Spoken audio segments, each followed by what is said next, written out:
Hi guys, welcome to YouTube channel. ಬೆಳಗ್ಗೆ 5 ಗಂಟೆಗೆ ಎದ್ಬಿಟ್ಟು ಬೆಡ್ಶೀಟ್ ಮಡ್ಚಿಬಿಟ್ಟು ಬೇಗ ಬೇಗ ಕೆಲಸ ಮಾಡೋಣ ಅಂತ ಅಂದ್ಬಿಟ್ಟು ಮಾಡ್ತಾಯಿದ್ದೀನಿ. ಸ್ವಲ್ಪ ಬಟ್ಟೆ ಇತ್ತು, ಬೆಳಗ್ಗೆ ರೂಮ್ದು ಫಸ್ಟ್ ಮುಗಿಸ್ಕೊಬಿಡೋಣ ಕೆಲಸ ಅಂದ್ಬಿಟ್ಟು ಬಟ್ಟೆ ಎಲ್ಲ ಮಡ್ಚ್ಕೊಂಡೆ. ಇನ್ನೂ ನಮ್ಮ ಯಜಮಾನ್ರಿದ್ರು ಮನೆಯಲ್ಲಿ, ಅವರು 5:30 6 ಗಂಟೆಗೆಲ್ಲ ಹೊರಟ್ಬಿಡ್ತಾರೆ. ಅಮ್ಮನೂ ಅವ್ರ ಜೊತೆನೇ ಹೋಗ್ಬಿಡ್ತಾರೆ. ಅವ್ರು ಹೋಗೋದ್ರಿಂದ ಸ್ವಲ್ಪ ಫ್ರೀ ಆಗಿದೆ ನನಗೆ, ಇಲ್ಲಾಂದರೆ ನಾನೇ ಇಷ್ಟೊತ್ತಿಗೆಲ್ಲ ಹೋಗ್ಬಿಡ್ಬೇಕಾಗಿತ್ತು. ಬಿಸಿನೀರು ಕಾಯಿಸ್ಬೇಕು, ಬಿಸಿನೀರು ಕಾಯಿಸಿ ಕುಡಿಬೇಕು ಅಂದ್ಬಿಟ್ಟು ಮುಖ ತೊಳ್ಕೊಂಡು ಬಂದೆ. ಬಿಸಿನೀರು ಕುಡಿದ್ರೆ, ಬೆಳಗ್ಗೆ ಎದ್ದು ಬಿಸಿನೀರು ಕುಡಿದ್ರೇ ಸಮಾಧಾನ ನನಗೆ. ಅಮ್ಮ ಇರೋದಕ್ಕೆ ತುಂಬಾ ಹೆಲ್ಪ್ ಆಗುತ್ತೆ ನನಗೆ. ಅವ್ರು ಬೆಳಗ್ಗೆ ನಮ್ಮ ಯಜಮಾನ್ರ ಜೊತೆನೇ ಹೊರಟೋಗ್ಬಿಡ್ತಾರೆ ಅಂಗಡಿ ಹತ್ರ. ಇಲ್ಲಾಂದರೆ ನಾನು 6 ಗಂಟೆ 5 ಗಂಟೆಗೆಲ್ಲ ನಾನು ಹೋಗಬೇಕಾಗಿತ್ತು. ಮನೇಲಿ ಯಾವುದೇ ರೀತಿ ಕೆಲಸ ಮಾಡ್ಕೊಳಕ್ಕಾಗ್ತಿರ್ಲಿಲ್ಲ. ಈಗ ಅಮ್ಮ ಹೋಗೋದ್ರಿಂದ ತುಂಬ ಹೆಲ್ಪ್ ಆಗುತ್ತೆ ನನಗೆ. ಬಿಸಿನೀರು ಕಾಯಿಸ್ಕೊಂಡೆ, ಬಿಸಿನೀರು ಕುಡಿದ್ಬಿಟ್ಟು ಆಮೇಲೆ ಬೇರೆ ಕೆಲಸ ಮಾಡ್ಕೊಳ್ಳೋಣ ಅಂದ್ಬಿಟ್ಟು ಬಿಸಿನೀರು ಕುಡ್ಕೊಂಡೇ ಬಟ್ಟೆ ಮಡ್ಚ್ಕೊಳ್ಳೋಣ ಅಂತ ಅಂದ್ಬಿಟ್ಟು ಬಿಸಿನೀರು ಇಟ್ಕೊತಾ ಇದ್ದೀನಿ.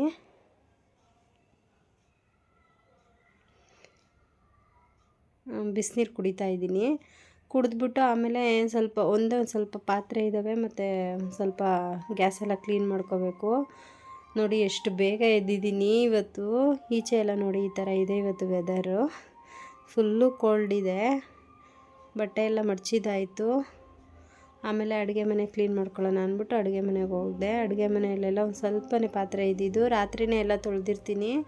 ಯಜಮಾನ್ರು ಊಟ ಮಾಡಿದ್ದು ಮಾತ್ರ ಸ್ವಲ್ಪ ಇರುತ್ತಷ್ಟೇ. ಅದನ್ನು ತೊಳ್ಕೊಂಡು ಗ್ಯಾಸ್ ಸ್ಟವ್ ಎಲ್ಲ ಒರೆಸ್ಕೊಂಡು ಸ್ವಲ್ಪ ಈಚೆ ಬಾಗಿಲಿಗೆಲ್ಲ ನೀರು ಹಾಕಿ ಎಲ್ಲ ಕ್ಲೀನ್ ಮಾಡ್ಕೊಬೇಕು. ಬೇಗ ಹೋಗೋಣ ಅಂತ ಇವತ್ತು ಕ್ಲಬ್ಗೆ ರೆಡಿ ಆಗ್ತಾಯಿದ್ದೀನಿ.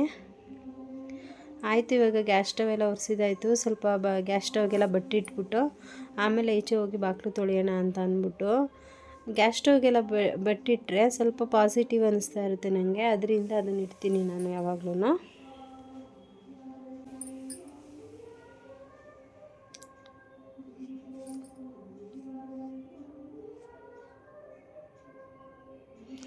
ಮಗಳು ಅಮ್ಮವ್ರ ಮನೇಲಿ ಇರ್ತಾಳೆ, ಅವಳು ಇಲ್ಲಿರಲ್ಲ. ನೈಟೆಲ್ಲ ಅಮ್ಮನ ಮನೇಲಿ ಮಲಗ್ತಾಳೆ, ಬೆಳಗ್ಗೆ ಎದ್ದು ಬರ್ತಾಳೆ ಸ್ಕೂಲ್ಗೆ ಹೋಗೋ ಟೈಮ್ಗೆ. ರೆಡಿ ಆಗೋದಷ್ಟೇ ಅವಳು ಇಲ್ಲಿ, ಇನ್ನು ಮಿಕ್ಕಿದ ಟೈಮೆಲ್ಲ ಅಲ್ಲೇ ಇರ್ತಾಳೆ. ಬೆಳಗ್ಗೆ ಸ್ಕೂಲಿಗೆ ರೆಡಿ ಆಗೋಕ್ಕೆ ಮಾತ್ರ ಇಲ್ಲಿಗೆ ಬರೋದಷ್ಟೇ. ಅವಳು ಬರ್ತಾಳೆ ಅಂತ ಕೆಲಸ ಮಾಡ್ಕೊಂಡು ಕಾಯ್ತಾ ಇದ್ದೀನಿ. ಬರ್ತಾಳೆ, ಸ್ಕೂಲಿಗೆ ಟೈಮ್ ಆಗುತ್ತೆ ಅಂತ ಅಂದ್ಬಿಟ್ಟು. ವ್ಯಾನ್ಗೆ ಹೋಗ್ತಾಳೆ ಯಾವಾಗ್ಲೂ.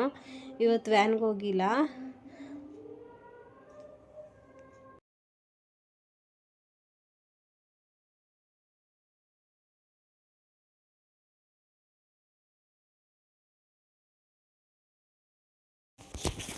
ಪಾತ್ರೆ ಎಲ್ಲ ತೊಳೆದಿದ್ದಾಗಿತ್ತು. ಮಗಳು ಅಷ್ಟರಲ್ಲಿ ಬಂದಳು. ಬಾಗ್ಲಿಗೆ ರಂಗೋಲಿ ಬಿಡ್ತೀನಿ ಅಂತಂದೆ, ವಿಡಿಯೋ ಮಾಡಿಕೊಟ್ಲು. ಆಮೇಲೆ ಅಮ್ಮ ಸ್ಕೂಲಿಗೆ ಬಿಡು ಅಂದ್ಲು. ಅಮ್ಮ ಬೇಗ ಒಂಚೂರು ಕಸ ಗುಡಿಸ್ಬಿಡಪ್ಪ, ನಾನು ಪೂಜೆ ಮಾಡಬೇಕು, ಬೇಗ ಹೋಗೋಣ, ಮನೆ ಒರೆಸ್ಬಿಡ್ತೀನಿ ಅಂತಂದೆ. ಅವಳು ಕಸ ಗುಡಿಸ್ಕೊಟ್ಲು, ನಾನು ಮನೆ ಒರೆಸ್ಕೊಂಡೆ. ಮನೆಯೆಲ್ಲ ಒರೆಸಿದ್ದಾಯಿತು. ಸ್ನಾನ ಮುಗಿಸ್ಕೊಂಡು ಬಂದೆ. ಅಷ್ಟರಲ್ಲಿ ಮಗಳು ಅಮ್ಮನ ಮನೆ ಹತ್ರ ಹೋಗಿದ್ಲು. ಫೋನ್ ಇಸ್ಕೊಬರೋಣ ಅಂತ ಹೋಗ್ಬಿಟ್ಟು ಫೋನ್ ಇಸ್ಕೊಂಡು ಬಂದೆ. ಬಾಗಿಲಿಗೆಲ್ಲ ಬಟ್ಟಿಟ್ಟಿದ್ದಾಗಿತ್ತು, ರಂಗೋಲಿ ಬಿಟ್ಟಿದ್ದೆಲ್ಲ ಆಗಿತ್ತು. ಪೂಜೆ ಮುಗಿಸ್ಕೋಬೇಕು. ಪೂಜೆನೂ ಮುಗಿಸ್ಕೊಂಡೆ. ಪೂಜೆ ಮುಗಿಸ್ಕೊಂಡು ಈಗ ಅಮ್ಮವ್ರಿಗೆಲ್ಲ ಊಟ ಪ್ಯಾಕ್ ಮಾಡ್ಕೋಬೇಕು. ಊಟ ಎಲ್ಲ ಪ್ಯಾಕ್ ಮಾಡಿಕೊಂಡು ರೆಡಿ ಆಗ್ತಾ ಇದ್ದೀನಿ. ಊಟ ಎಲ್ಲ ಪ್ಯಾಕ್ ಆಯಿತು. ಮಗಳಿಗೆ, ಅಮ್ಮಂಗೆ, ಯಜಮಾನ್ರಿಗೆ 3 ಜನಕ್ಕೂ ಊಟ ಎಲ್ಲ ರೆಡಿ ಮಾಡಿಕೊಂಡೆ, ತೊಗೊಂಡೆ. ಈಗ ಹೊರಟೆ, ಗಾಡಿನೂ ರೆಡಿಯಾಗಿದೆ, ನಾನು ರೆಡಿಯಾಗಿದ್ದೀನಿ. ಮಳೆ ಬರ್ತಾಯಿದೆ. ನ್ಯೂಟ್ರಿಷನ್ ಕ್ಲಬ್ಗೆ ಹೋದೆ, ಬಿಸಿ ಬಿಸಿ ಆಫ್ರೆಶ್ ಕುಡಿದೆ.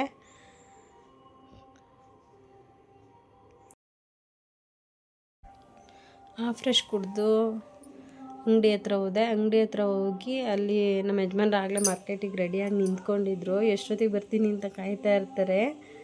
ಬಂದಿದ ತಕ್ಷಣ ಹೊರಟ್ಬಿಡ್ತಾರೆ. ಹೊರಟ್ರು ಅವ್ರು ಇನ್ನೇನು ಸಿಟಿಗೆ, ಇನ್ನೊಂದು ಸ್ವಲ್ಪ ಹೊತ್ತರಲ್ಲಿ ಅವ್ರು ಸಿಟಿಗೆ ಹೋಗ್ಬಿಡ್ತಾರೆ. ಅವ್ರು ಹೋದ್ಮೇಲೆ ಅಂಗಡಿ ಇನ್ಚಾರ್ಜ್ ನಂದೆ. ಹೊರಟ್ರು. ಅಂಗಡಿ ಹತ್ರ ಇದ್ದೆ. ಸ್ವಲ್ಪ ಚಳಿ ಅನ್ನಿಸ್ತಾ ಇತ್ತು. ಸ್ವೆಟ್ರ್ ಹಾಕ್ಕೊಂಡೆ, ಸ್ವೆಟ್ರ್ ತಗೊಂಡೋಗಿದ್ದೆ, ಸ್ವೆಟ್ರ್ ಹಾಕ್ಕೊಂಡೆ. ಆಮೇಲೆ ಬರ್ತಾ ಅಮ್ಮನ ಅಂಗಡಿ ಹತ್ರ ಹೋದೆ. ಅಲ್ಲಿ ಅಮ್ಮನ ಮಾತಾಡಿಸ್ಕೊಂಡು ಮತ್ತೆ ಬಂದು ಇಲ್ಲಿ ಅಳಿಯನ್ನ ನೋಡೋಣ ಅಂತ ಮನೆ ಹತ್ರ ಹೋದೆ. ಅವನು ಇರಲಿಲ್ಲ, ಹೊರಗಡೆ ಏನೋ ಊಟ ಮಾಡ್ಸೋಕೆ ಕರ್ಕೊಂಡೋಗಿದ್ದಂತೆ ಅವರಮ್ಮ. ಹೋಗಿ ಮನೆಯೆಲ್ಲ ಹುಡುಕ್ತೆ, ಎಲ್ಲೂ ಇಲ್ಲ. ರೂಮೆಲ್ಲ ಹುಡುಕ್ಬಿಟ್ಟು ವಾಪಸ್ ಹೋಗೋಣ, ಅವರಿಲ್ಲ ಅಂತ ಹೋಗ್ತಾಯಿದ್ದೆ. ಕಾಲಿಗೆ ಡೋರ್ ಹೊಡ್ಕೊಂಬಿಡ್ತು. ಮತ್ತು ಸ್ವಲ್ಪ ಹೊತ್ತು ಕೂತ್ಕೊಂಡೆ. ಅಷ್ಟರಲ್ಲಿ ಅಪ್ಪ ಬಂದರು. ಅಪ್ಪ ಬಂದ್ಬಿಟ್ಟು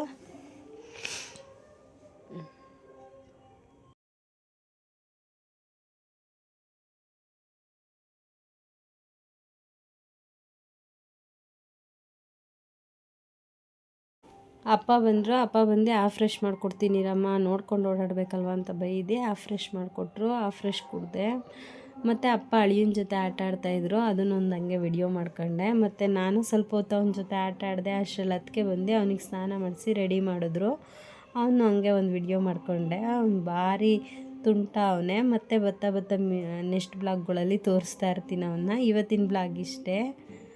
ಟಾಟಾ ಬಾಯ್.